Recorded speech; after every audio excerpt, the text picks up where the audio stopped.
જય જય સચ્ચિદાન.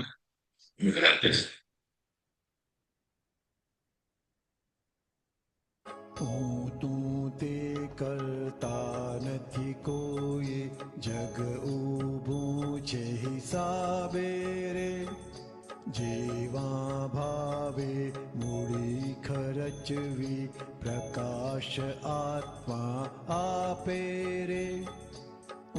નોંધ કરે છે મૂળ અહંકાર, ખાતું પડે છે તાતે રે. વધઘટ થાતી ચંચલ વસે, દેહ દશા બીજ પાડે રે. दोपहर में क्या प्लानिंग है आज? आमंत्रण दीधा विना हाँ अतिथि आंगण नावे, हाँ, ऐसा है। कारण खाते कार्य हिसाबे, रघु सामे आवे रे. હું તું તે કરતા નથી કોઈ, જગ ઊભું છે હિસાબે રે. अर्थ यातो विषय ममत्वे, राग ने गमतू लागे रे. जे घाटे पोषायो अहंकार, मोहे मूर्छा व्यापे रे. આસક્તિ સાથેની મમતા લપસણ છે સંસારે રે. રાગે દ્વેષે મજબૂત સ્મૃતિ, હિતાહિત વિસરાવે રે. હું તું તે કરતા નથી કોઈ, જગ ઊભું છે હિસાબે રે. રમકડાની માત્ર રમણતા, ઠોકર છે અંધારે રે. નિજ દોષોની આટી બંધન, મળ ચોંટે ચિત્ત ચારે રે. સ્વભાવ રસની પ્રાકૃત અસરો, ત્રિદંડી બહાર પાડે રે. અસર નીકળતા રાગે દ્વેષે, કારણ ગુચ પરિણામે રે. હું તું તે કરતા નથી કોઈ, જગ ઊભું છે હિસાબે રે. વાણી દોષે વાણી નિમિત્ત જ આવે છે અથડામણ રે. ભીત પડી તો દોષ ન દેશે, શબ્દ ખટકશે કાને રે.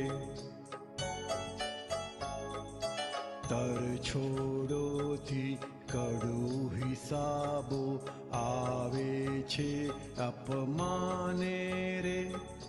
મન દુખ્યું તો છે મનની ભૂલ, સમાધાન પ્રત્યાખ્યાને રે. હું તું તે કરતા નથી કોઈ, જગ ઊભું છે હિસાબે રે. જય સચ્ચિદાનંદ. આપણે દાદા ભગવાન મળ્યા છે. દાદા ભગવાનનું અક્રમ વિજ્ઞાન મળ્યું છે. આજ્ઞા મળી છે. આજ્ઞા આપણને બે દ્રષ્ટિએ રાખે છે, વ્યવહાર દ્રષ્ટિ અને નિશ્ચય દ્રષ્ટિ. તેમાં નિશ્ચય દ્રષ્ટિએ કૃપાનું ફળ છે અને વ્યવહાર દ્રષ્ટિમાં પુરુષાર્થ આપેલો છે.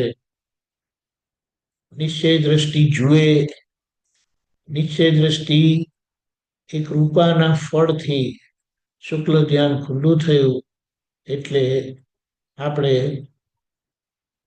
જોઈએ છે પ્રજ્ઞાશક્તિના પ્રકાશમાં અંતરાત્મા દશાની ભૂમિકામાં આ બે દ્રષ્ટિએ રહેતા. નિશ્ચય દ્રષ્ટિએ જુએ છે. શું જુએ છે? તો આ નામધારીના મન વચન કાયા બુદ્ધિ ચિત્ત અહંકારના ડિસ્ચાર્જ પરિણામોને જે વ્યવસ્થિત ઉકલ્યા કરે છે, ખુલ્લું કર્યા કરે છે, એમાં આપણું કોઈનું ચાલતું નથી. કૃષ્ણ ભગવાનનું ચાલ્યું નહોતું, મહાવીર ભગવાનનું ચાલ્યું નહોતું, કે રામ ભગવાનનું એ ચાલ્યું નહોતું.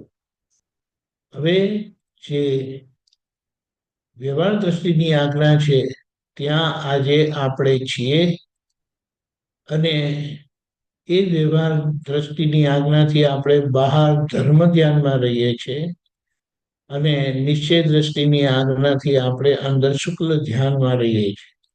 શુક્લ ધ્યાન જુએ, શુક્લ ધ્યાન દેખાડે, અને વ્યવહાર ધર્મ ધ્યાન કરે. શું ધર્મ ધ્યાન કરે?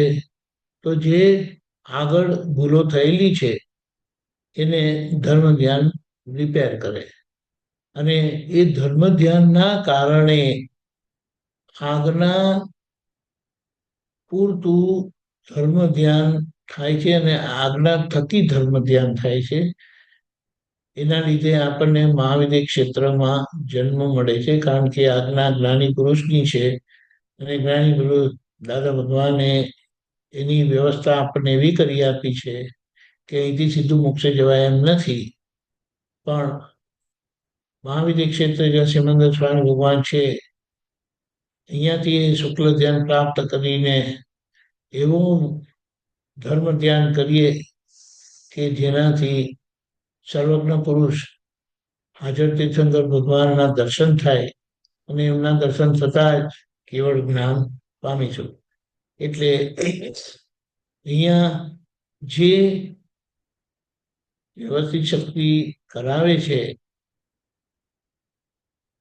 એ આપણે નથી એમાં, અને આપણે પુરુષાર્થે કરીને જોઈને એ ઉકલતા વ્યવહારમાં જે બધી ભૂલો આવે છે તે દાદાએ કીધું કે એ નામધારીની ભૂલ છે, અને નામધારીની ભૂલને આપણે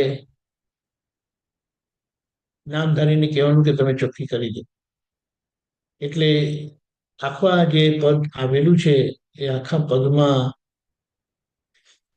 લાઈને લાઈને ઉકલતો વ્યવહાર બતાડ્યો છે, જે વ્યવસ્થિતના તાબે છે, અને જ્યાં આપણી જાગૃતિ નથી રહી તો એની અસરો આપણને બતાડી છે, અને એ અસરો ન આવવા માટે વ્યવહાર દ્રષ્ટિની આજ્ઞાએ રહીને આપણે બધા વ્યવહાર ચોખ્ખા કરવાના છે. એટલે આપણે એને સારી રીતે સમજી લઈએ. દાખલા તરીકે વાણી દોષે વાણી નિમિત્ત જ આવે છે અથડામણે રે. એટલે જે આગળનો વાણીનો દોષ થયેલો છે, રેકોર્ડ થયેલી છે, ત્યાં જે વાગે અને એના નિમિત્તે અથડામણ થાય છે. ભીત પડી તો દોષ ન દેશે, ભીત પડી તો દોષ ન દેશે, શબ્દ ખટકશે કાને રે. એટલે જ્યારે આવી રીતે સામે વાણી આવે છે ત્યારે આપણને વાગે છે, અને અહીંયા આપણા એ વાણીના પ્રત્યાઘાતથી આપણા જે રિએક્શન આવે છે તે કોઈને કોઈ રીતે તરછોડ બનાય છે.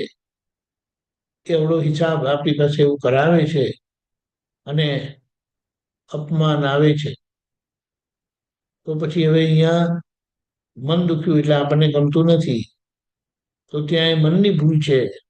પેલું વાણીથી રિએક્શન આપ્યું એ વાણીની ભૂલ છે, અને ત્યાં આપણે વ્યવહાર દ્રષ્ટિની આજ્ઞાથી પ્રતિક્રમણ પ્રત્યાખ્યાન કરીએ તો એ વ્યવહાર સુધરતો જાય, અને એ સુધરેલો વ્યવહાર એટલા પૂરતું જ આજ્ઞા પૂરતો જ આપણો કરતા ભાવ છે. દાદા ભગવાને વારે વારે કીધું છે, આ વિજ્ઞાન અક્રમ વિજ્ઞાન ધર્મ ધ્યાન સાથેનું શુક્લ ધ્યાન છે. એટલે એ ધર્મ ધ્યાનનું ફળ આપણને મહાવિદ્ય ક્ષેત્ર પુણ્યાનુબંધી પુણ્યનું કારણ બને છે, અને આપણે મુક્ત થઈએ છીએ આવા પાંચમા આરામાં, પંચમ કાળમાં, કળિયુગમાં. કળિયુગમાં આ છેલ્લો મોક્ષ માર્ગ છે, જે મહાવીર ભગવાનનો જ છે. દાદાએ કીધું, હું મહાવીર ભગવાનનો શણગાર છું, આભૂષણ છું. કે દાદા ભગવાનના નિમિત્તે, એમ પટેલ એટલે દાદા ભગવાન નહીં. દાદા ભગવાન એ યોગ રીતે પૂર્ણ સ્વરૂપે જે દાદા એમ પટેલની અંદર પ્રગટ થયેલા, એમ પટેલ જ્ઞાની પુરુષ, એમ પટેલની અંદર પ્રગટ થયેલા દાદાને આખા દિવસમાં 1000+ વખત જે કરતા હતા, એમની ભક્તિ કરતા હતા, અને ભક્તિ કરતા કરતા એ જે કહેતા હતા, 356 ડિગ્રીએ હું છું, અને અંદરના દાદા ભગવાને 360 ડિગ્રીના છે. તેમના 30 વર્ષના ગાળામાં જ્ઞાન થયું 58માં, અને 2 જાન્યુઆરી 88 ગુજરી ગયા. તે દરમિયાન એમણે પોતાની વાત છેલ્લા સમયે ખુલ્લી કરી હતી કે એમણે 4 ડિગ્રીમાંથી અઢી ડિગ્રી પૂરી કરી દીધી છે. હવે 1.5 ડિગ્રી બાકી છે, તે આગળ પૂરી થશે. એટલે છેલ્લા એમણે એમ કીધું હતું કે હવે વિતરાગતા અને વિતરાગતાના દર્શન તમને સીધા થશે. પહેલા એમ કહેતા હતા કે તમે વિતરાગતાના દર્શન આ 3-4 પ્રસંગો જે આવે છે, જન્મ જયંતિ, ગુરુ પૂર્ણિમા, નવા વર્ષના દિવસે થાય, એ દર્શન છેલ્લા બધાને અનુભવ થયેલા છે. આપણને એ જ માર્ગ આપ્યો છે. દાદા કહે કે અમે તો ક્રમથી ચડેલા છે, તમને અક્રમ મળ્યું છે, એટલે એનો લાભ લો. સ્વ પર કલ્યાણક માર્ગ છે. વ્યવહાર આદર્શ થાય, અને આદર્શ વ્યવહારથી લોકોનું કલ્યાણ કરીને મોક્ષે જઈએ આપણે. જય સચ્ચિદાનંદ. આખા દિવસના પ્રોગ્રામમાં